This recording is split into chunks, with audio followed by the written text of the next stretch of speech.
Check, check, check, check, check, check, check.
Okie dokie, gonna start in a sec.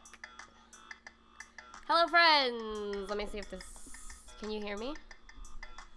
I have to set up my microphone like every Wednesday because I record in my closet for a podcast, and so I never know if I forget to plug things in or reconfigure the feed.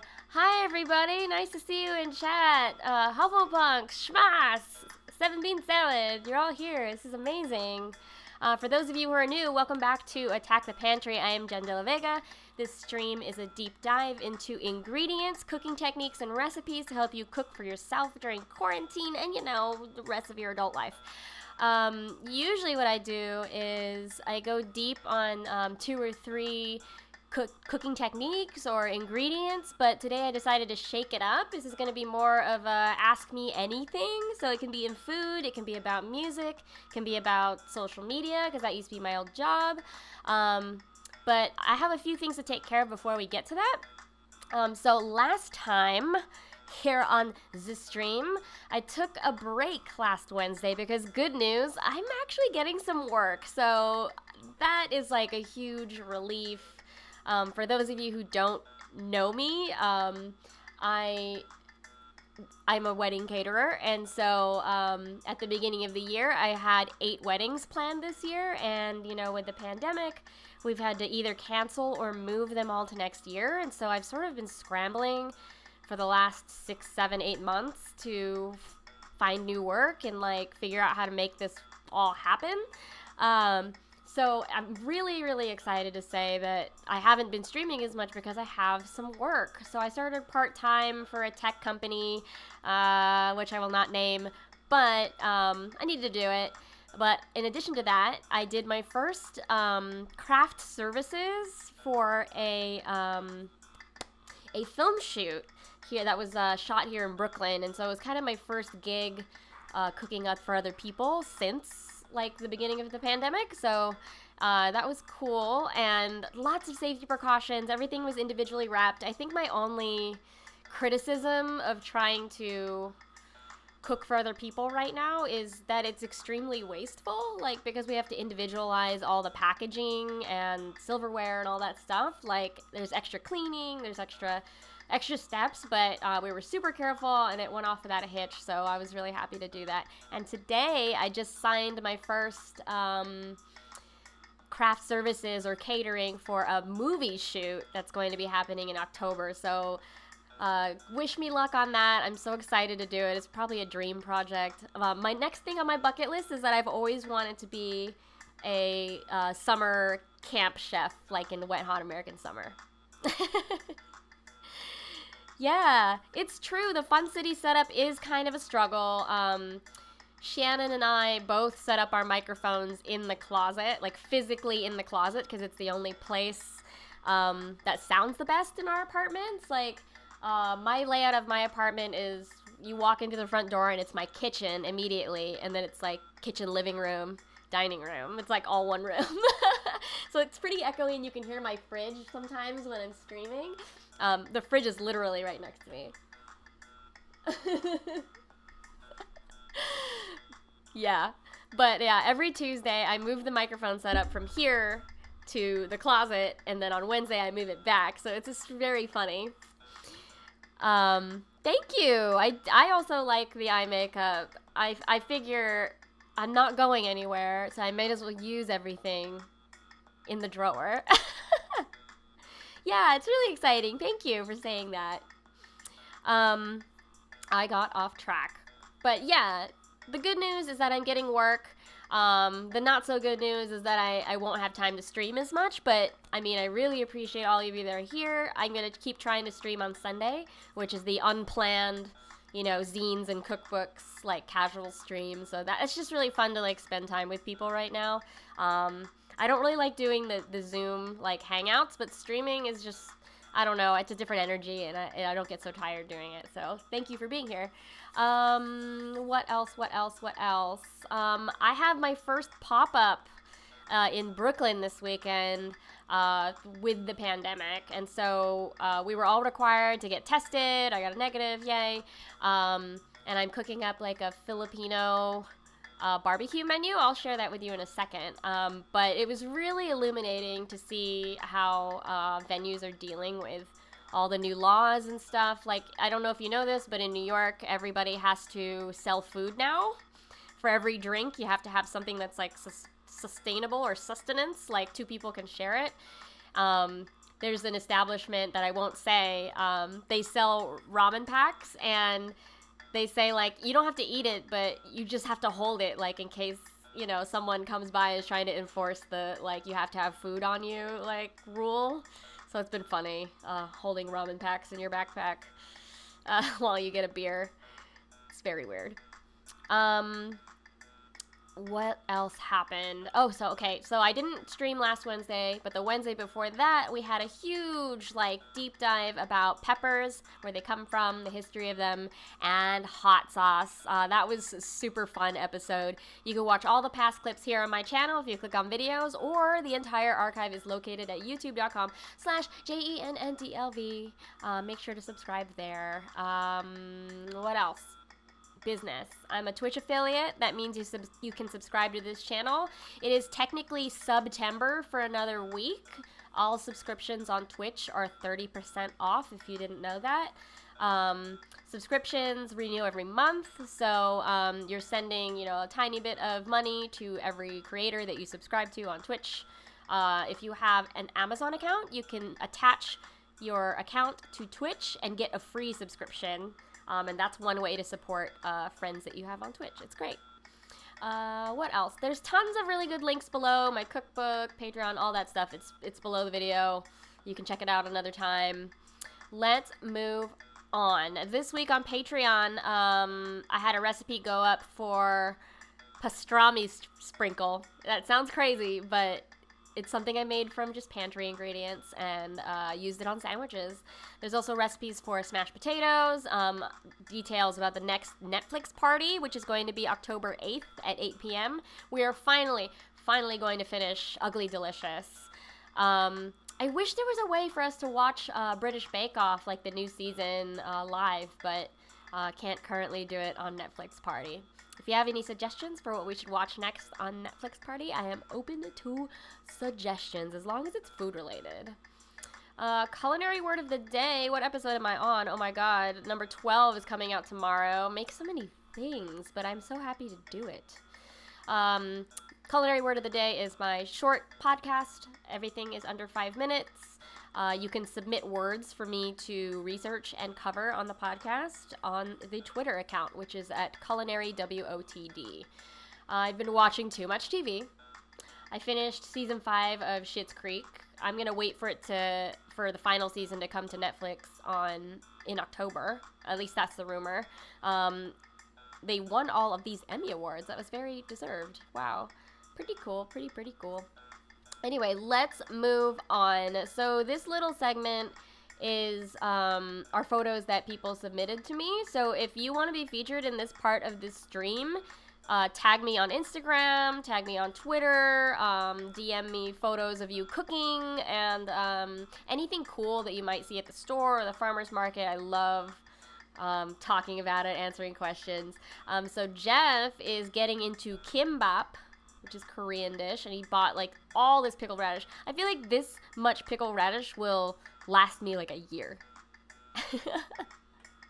And this is appropriate because we're going to talk about radishes today. My friend Adriana texted me this photo of pawpaw. She was like, have you ever had a pawpaw before? And I have, like, my friend, okay, so I went to, I have a story. Of course I have a story.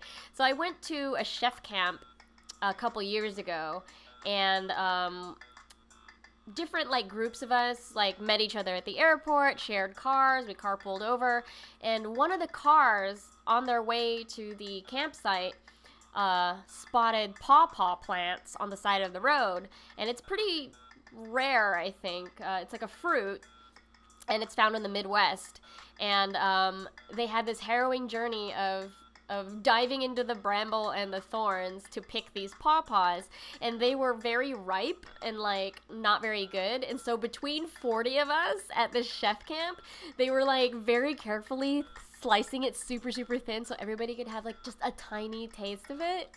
I do remember I think I liked it, but I couldn't describe to you what it tasted like. I don't remember exactly. Yeah, but have any of you had a pawpaw? I think what we did with the rest of the fruit is we made a salsa with it. It was like a not so sweet mango, like in texture, but not an unripe mango. Like, 'cause an unripe mango is a totally different texture. Oh, you know Pawpaw from the Jungle Book song. Cool. I don't remember the exact line, but yeah. Oh, that's probably where I heard it from. Wait, doesn't Baloo get some of it stuck to him? Like, it's very, like... Well, they don't have spikes on the outside of them. But the plant has thorns. And then Keen sent me this puff pastry that he's been working with. He has a ton of puff pastry in his house. And he was like, what can I do with this that's not, you know... just fruit and cheese all the time? And I was like, well, you could do anything that is stewy, except that you thicken it a little bit more. So you could do beef stew, you could do Japanese curry, you can do like a chicken pot pie, you can do goat cheese with roasted vegetables, you could do, what else? What else can you do with puff pastry? You can make croissants, you could do really fancy pig in a blanket. Yeah. These look good, Keen. I would like this. They remind me of toaster strudel. Do you remember that? When Pillsbury had the toaster strudel and you could put the icing on yourself? I begged my mother to buy that for me when I was little. What have I been up to? So, starting it off on a little bit of a somber note, it marks the 1-year anniversary of Carl Ruiz's passing. So he was a judge on Guy's Grocery Games when I was on that TV show, and he paid me the nicest compliment. He said that I made him the nerdiest nachos he's ever had in his life, and that it's like I melted a dictionary on top of them, and it was a really cool moment, and I remember him fondly for that, but then he tragically passed away at the age of 40 last year, and so on social, a lot of the Food Network chefs and fans have been sharing hashtag Ruizing, which is, you know, indulging in your favorite foods and not giving a shit about, like, what people say about it. Like, he was fervently, like, passionate about enjoying food and enjoying life. And even though he had like a heart issue, that doesn't, take away from what he was saying. Like yeah, sure, it might have contributed to to what happened to him, but I think we all can afford a little bit of grace and enjoyment right now. So, sad to say that he is gone, but very, very well remembered. Moving on here, what else happened? Okay, so this is the sandwich from the craft services shoot that I was talking about. I had to make, breakfast, lunch, and dinner for a film crew and the cast. And so I was just happily, like in the sunlight, in the fall sunlight, by the way, making pastrami turkey sandwiches with arugula and lime mayonnaise with like a slaw and tahini basil dressing. Like, I don't know if you've ever been on a film set or like a photo shoot set before, but craft services is always sort of the neglected department, like the food that you eat on set. It's always really, really cheap, like from the dollar store, and it's not very enjoyable, and it's like sitting out all day, and so I'm sort of trying to change that, at least make the food enjoyable, and not sitting out in the sun all day and putting it away, in a cooler if somebody wants it for later. So this is something that I'm trying out. This is not like my main profession yet, but I'm enjoying it, and I don't know, it was just really cool. I really liked it. This is another, man, so much good news this month.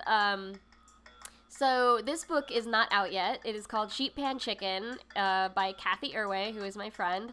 It's going to be on 10-Speed Press. You can pre-order it online at your favorite retailer right now.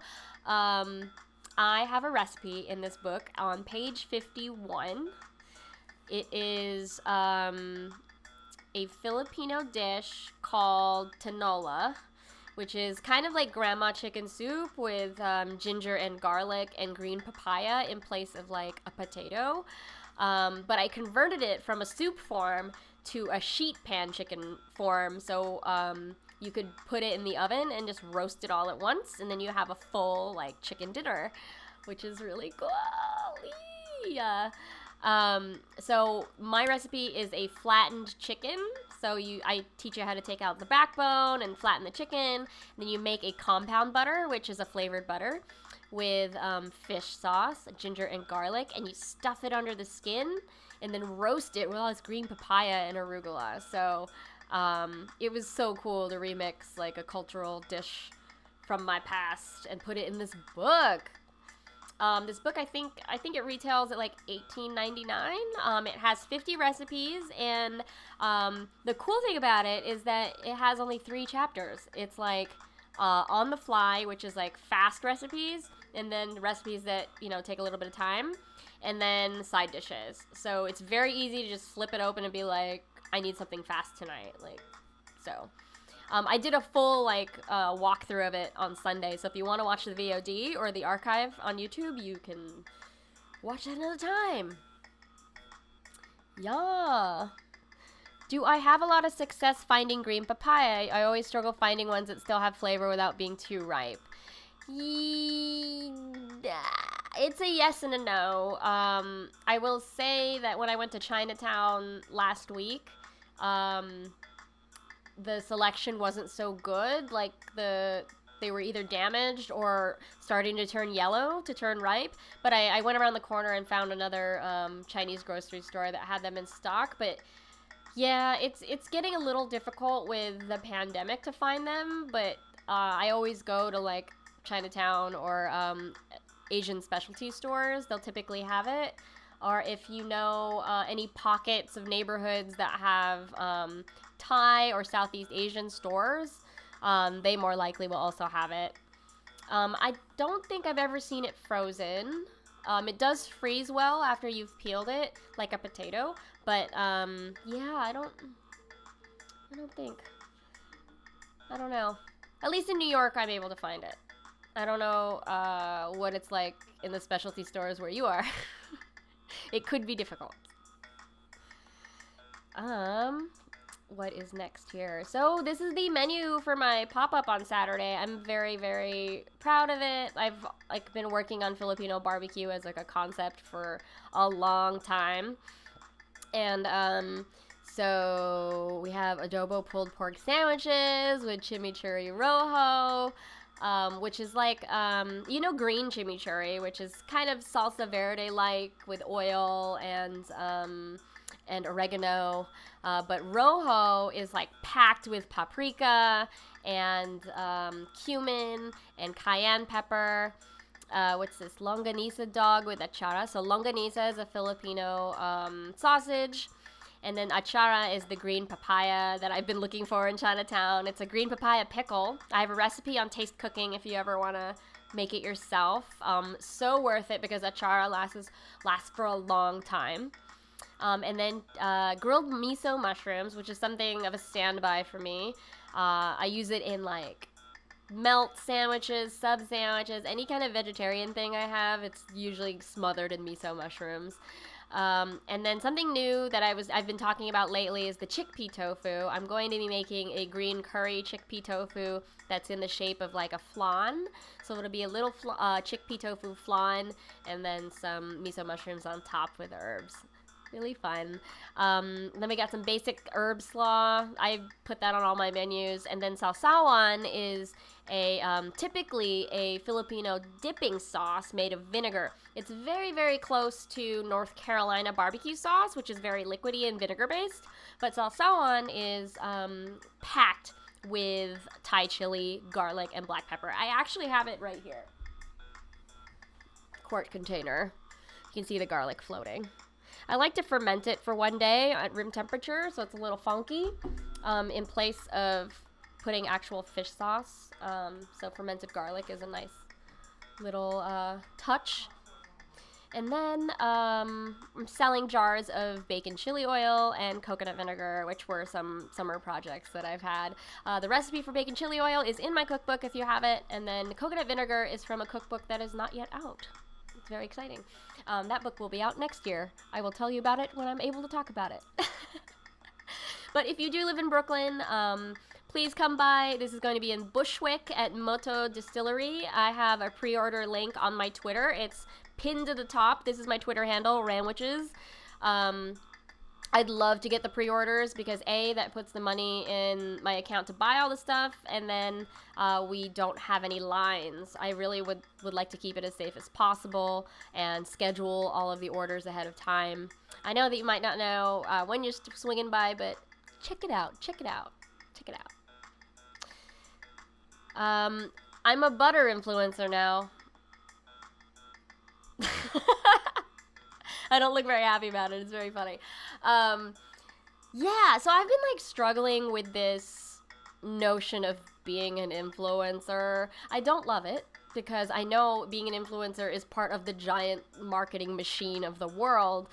But I'm trying to like find my place in it because I do have a platform and I do want to use it for good. So the way I've sort of been approaching brands is, A, do I want to work with them?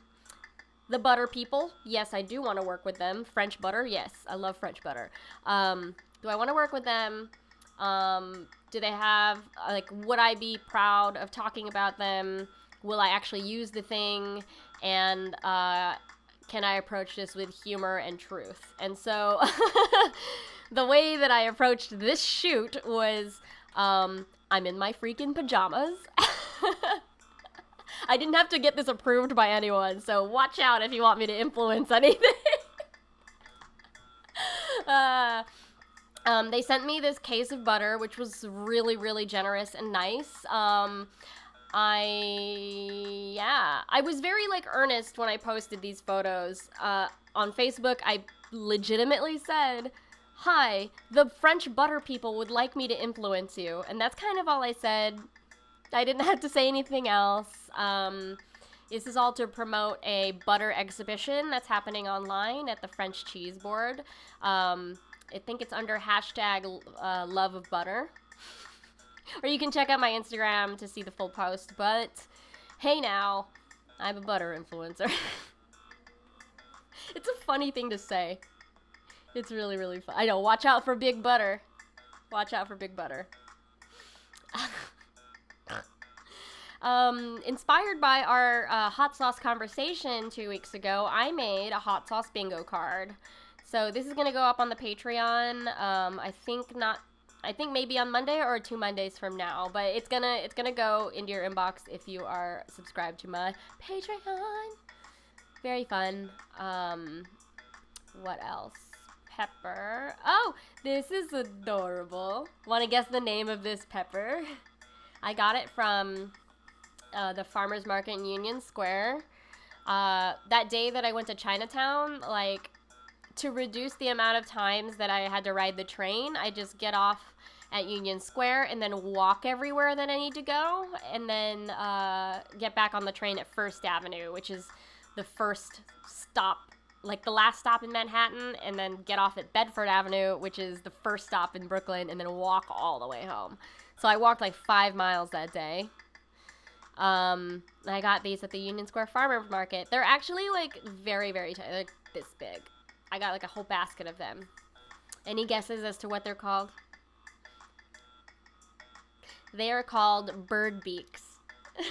Isn't that a great name? Because they're so pointy.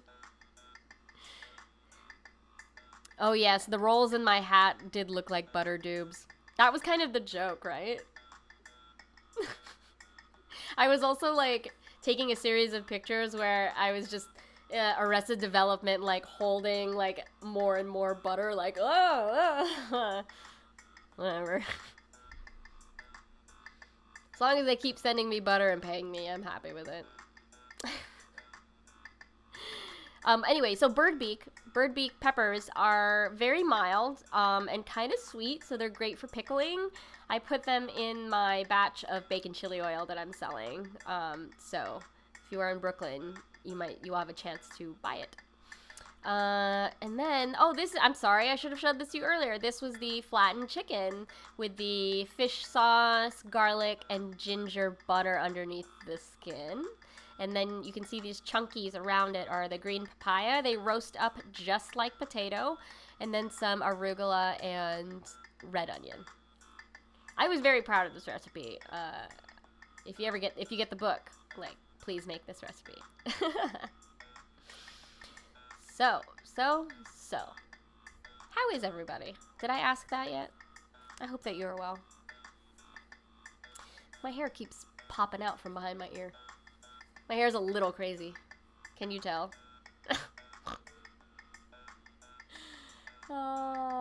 Okay. I already showed you what I did. I sound okay. Volume's good. Let's talk about some radishes. Martin, you asked about this. Nope, that's not a radish. This is a radish, and this is a radish. Here are some radishes, my friends. Let's talk about radishes. Okay, the radish. Raphanus raffinistrum. Raphanus raffinistrum is an edible root vegetable of the family Brassiaceae that was domesticated in Asia prior to Roman times. Radishes are grown and consumed throughout the world, mostly eaten raw as a crunchy salad vegetable with a bite. There are numerous varieties that we will talk about in a minute, but they have sort of a signature sharp flavor due to various chemical compounds produced by the plants, including glucosinolate, myrosinase, and isthiokinate. Plants that produce any kind of like spicy chemical, as we learned 2 weeks ago from the pepper stream, is a defense mechanism. So radishes do not want to be eaten. It's kind of like their sign, like, don't eat me, please, by making your mouth all spicy. Let's see, they're sometimes grown as companion plants, and are rarely haunted by pests and diseases, so that's why people plant radishes around other plants, so that maybe the bugs will not, haunt the tomatoes. They grow pretty rapidly. They're almost ready in like a month, so that's pretty great. Because they're easy to grow and quick to harvest, radishes are often planted by novice gardeners like me. Just kidding, I'm not really a gardener. So some radishes are used for their seeds. Others, like daikon, which are really huge, are grown for oil production. Did you know that? Radishes are a source of biofuel. I didn't know that. Yeah. So the most commonly eaten portion of the radish is the taproot, like that bulbous part that we're looking at. The entire plant is edible, actually. You can eat the tops of the leaves if they are in good shape. A common thing that I see at grocery stores, though, is that they've cut off the greens. I would be wary of that if you see any radishes that are pre-trimmed, because that means the greens may have rotted off and that the radishes are pretty old, so they're trying to hide that fact from you. So if you get radishes, make sure they're fresh and they've got like the stems intact, that they're still green, they're not brown and wilty. What else? You can also sprout radishes, like radish greens, or like a little wasabi-like garnish that you can put on things.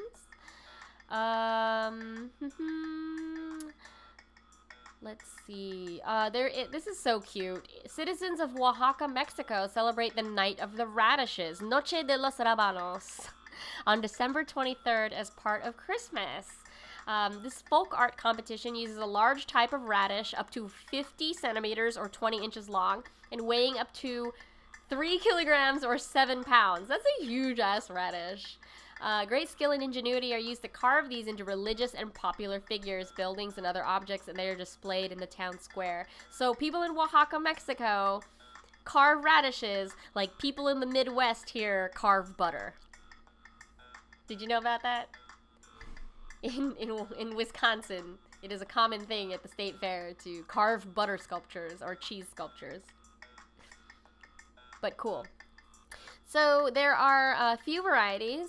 There are green radishes, so they're white with like dark green in the top toward the hair of it. Not hair, the leaves. Daikon, they are long and white. They look like a really fat carrot. There are black radishes that have a little bit of a scaly outside. Oil seed are the crop cover radishes that are used to make biofuel. There are wild radishes, and then red radishes, which is the most commonly cultivated. It is called red, but they actually come in a spectrum of colors.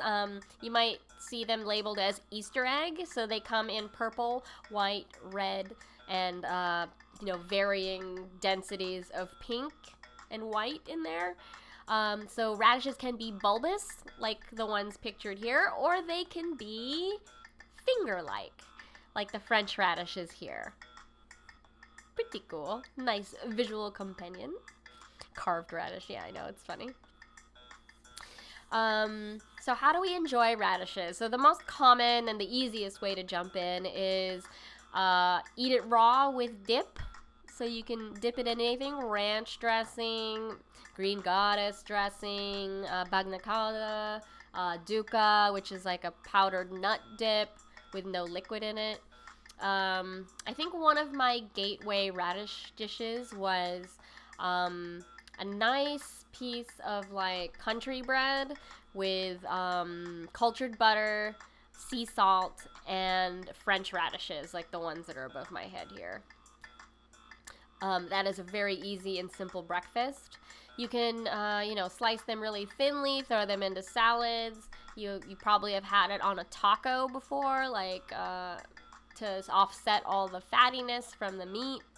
What else? You can roast them. You can pickle them. You can grate them and add them to soups for a little bit of more density. Like grated radish and miso soup is delicious. You can braise them with butter. And a note about the flavor, sometimes radishes can have that very like off-putting wasabi-like sensation, and sometimes they won't have it at all. It just kind of depends on the harvest. So if you don't like that wasabi, like the sensation, then you should cook it. So stir fry it, braise it, roast it, and it will tone down that defense chemical that is trying to let out. And the more cell walls that you break, the more it's going to release, into the food. So, as little cuts as possible. So I would eat half a radish and not have to cut it anymore. But so if you grate it, you're going to get the most radish flavor from that. The same goes for anything else, like garlic. The more cell walls you break down, the more chemicals it releases into the mass, and the more it's trying to protect itself. How else do you all like to enjoy radishes? I'm trying to think of other things that I like to do with radish. You like to crunch on the raw radish. Yeah, it's a good idea. Oh yeah, and in the chat, the bot just shared my website, which has a bunch of free recipes. So make sure to bookmark that. I publish things every Tuesday or every other Tuesday, and those are free. You don't have to pay for those. Any other questions about radishes, my friends? Let's move on to polenta. Polenta, my friend. So Simon asked a question on Instagram. What do I do with this jar of polenta? I also have some olives. So it comes in a jar, so that means that it's already been cooked for you. Essentially just needs to be heated up, right? If it's in a jar. So it's already in the soft polenta state. That's kind of the basic way to enjoy it. Typically, it's a base for something, like in a dinner plate. You put the polenta down, and then you put something on top that has a really rich gravy, like lamb shank or beef ribs. Personally, I like sauteed buttery mushrooms on top, like the ones pictured here. Besides just treating it like normal, like polenta, you can also think of it like savory oatmeal for breakfast. So you can have a polenta bowl with a fried egg, bacon, and some greens. There is, so these are the different ways that I would approach polenta. You can make a casserole. So if you're trying to feed more than just yourself at your house, a casserole is a great way to use up the polenta. There's a recipe for pasticciata, which is cheesy polenta bake. In India, there is something called kesari or polenta kesari, which is on the sweeter side of things. Polenta doesn't necessarily have to be savory all the time. That is flavored with sugar, orange, and cardamom. Yum. You can make polenta cakes. I don't mean like a dessert cake. I mean that you take the warm polenta, put it in an oiled dish, put that in the fridge, and then it becomes solid enough for you to slice, and they're in little cake form now. When they're cold like that, they're a little dense, so I would recommend frying them, or that's called polenta frita. You can also slice them into batons to make polenta French fries. You can actually make polenta cake, like dessert cake. Nigella Lawson has a nice lemon polenta cake recipe.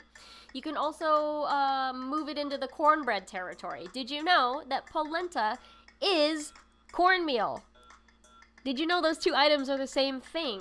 It's just talked about in a different way. They come in various grains, from coarse to fine. So you can definitely make cornbread with it. You can make grits with polenta. Polenta are grits. They just might vary in heritage variety and packaging. Doesn't that blow your mind? And then, going from cornbread, you can make regular polenta bread. And if you just want to use up dry polenta, gradually, it doesn't use up a lot, but if you're making pizza at home, you can use polenta underneath the crust to get it to slide on and off the pan or your pizza peel. It's a good trick to use up polenta. As for the olives, besides eating them cold, you can marinate them If they're not flavored already, you can marinate them in red pepper flake, citrus, and garlic. Keep that in the fridge with some olive oil. And then the olive oil, after you're done eating all the olives, is so good and flavorful. I like dipping bread in that with some balsamic vinegar. Yeah. And then you can also saute olives.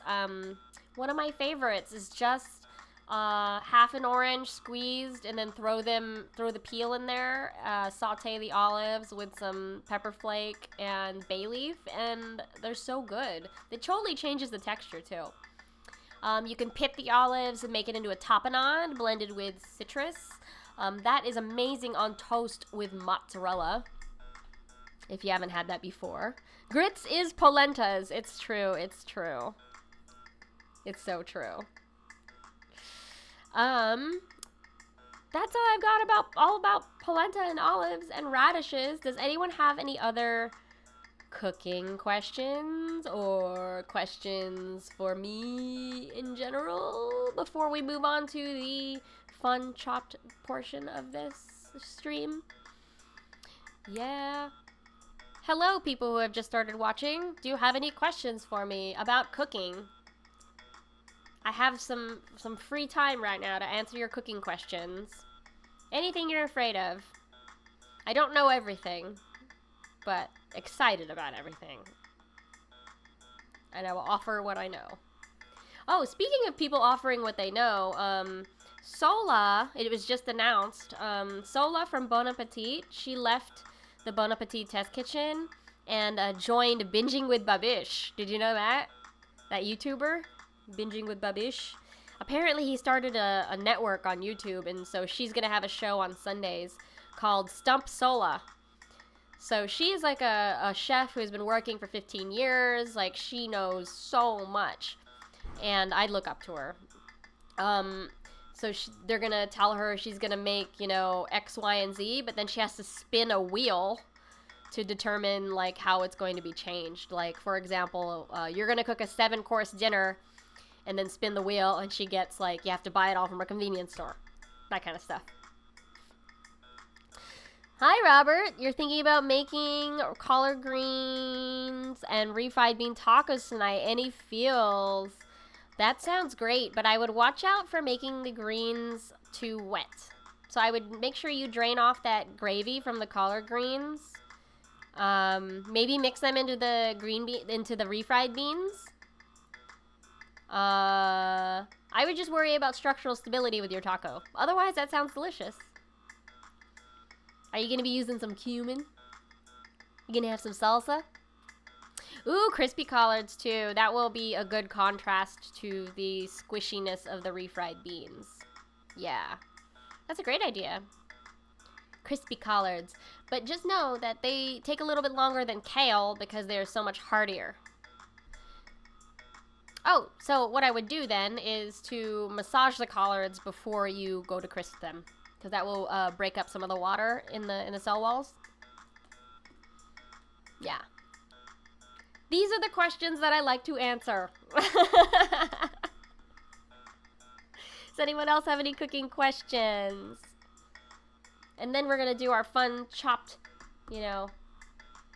exercise. Chopped exercise. Yeah. Yeah,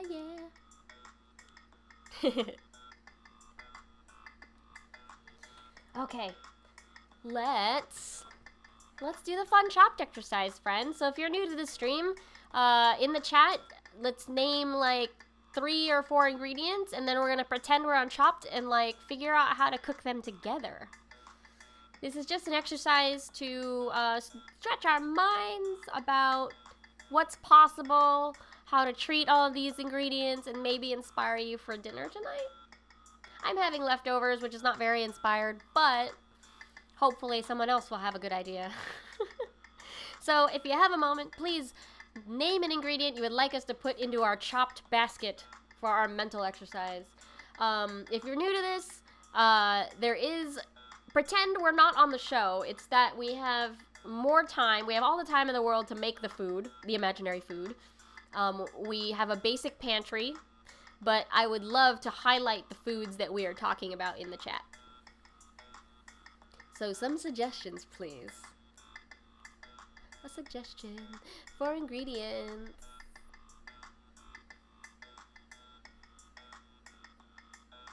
Also, I look really bundled up like a professor, but I'm inspired by Indiana Jones. I've been watching the Indiana Jones movies on Netflix because I've run out of TV shows to watch. Rewatching the classics. You know. Well, how about this? How about we start with radishes? And I don't know. We need 2 other ingredients, friends. Please help me in the chat. Oranges. Okay, radishes, oranges, and 1 more, please. Someone else.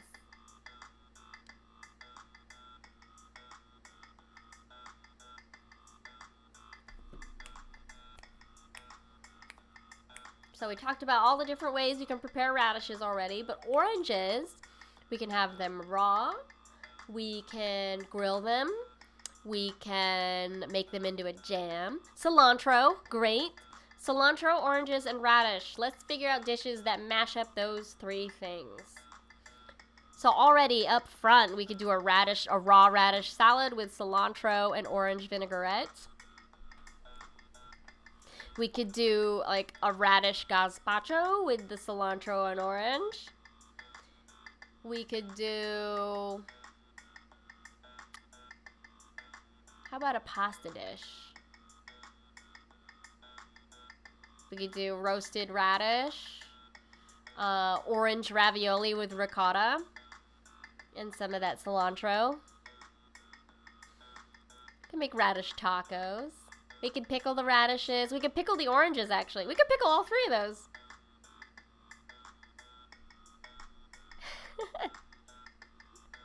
Any other ideas from you guys? How would you mix these 3 up?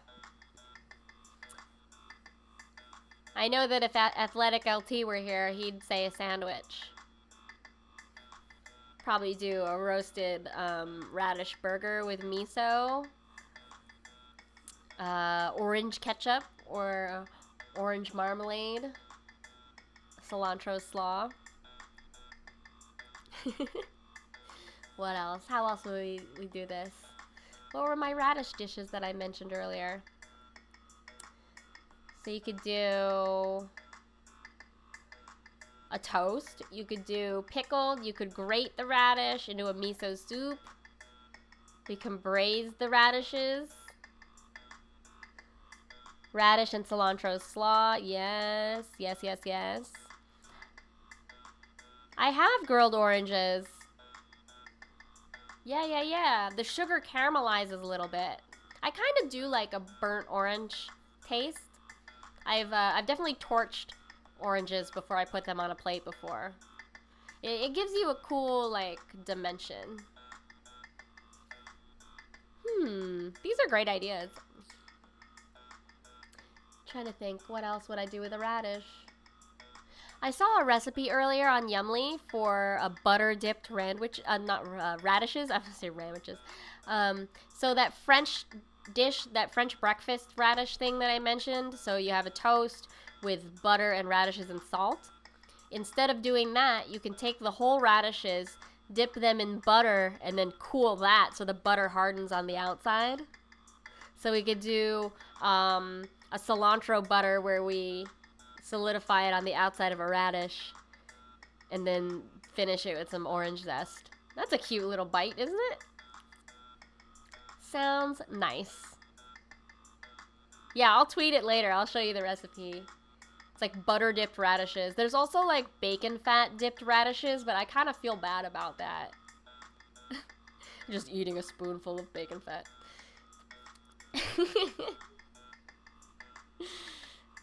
Oh man. Well, those are some great ideas, and I think I'm gonna go eat my leftovers for dinner. If there's anything y'all want me to research for the next stream, please let me know either in the chat, or you can tweet me at Randwiches or tag me on Instagram. Let me know if you have any questions when I'm not streaming. But yeah, let's see. I'll cover more food next time, Wednesday at 5 p.m. Hopefully, I'll have some energy on Sunday to do my zine stream, but I reserve the right to take a rest after my pop-up. If you're in Brooklyn, please swing by. I'm going to be at Moto Distillery from 11 a.m. to 7 p.m. in Bushwick this Saturday. So, it will be lots and lots of fun. I've been tweeting nonstop about it. It's pinned to the top of my Twitter feed right now. You can pre-order there. Cool. Well, I hope you all have a good rest of your week. Hit me up if you have cooking questions. And stay safe, everybody. I know the world is burning right now, and I want to go, throw things through the window because of the news, but, try to stay calm, stay centered, stay peaceful, stay supportive of your friends who are going through things right now. And, hit me up if you ever need anything. Bye, everybody!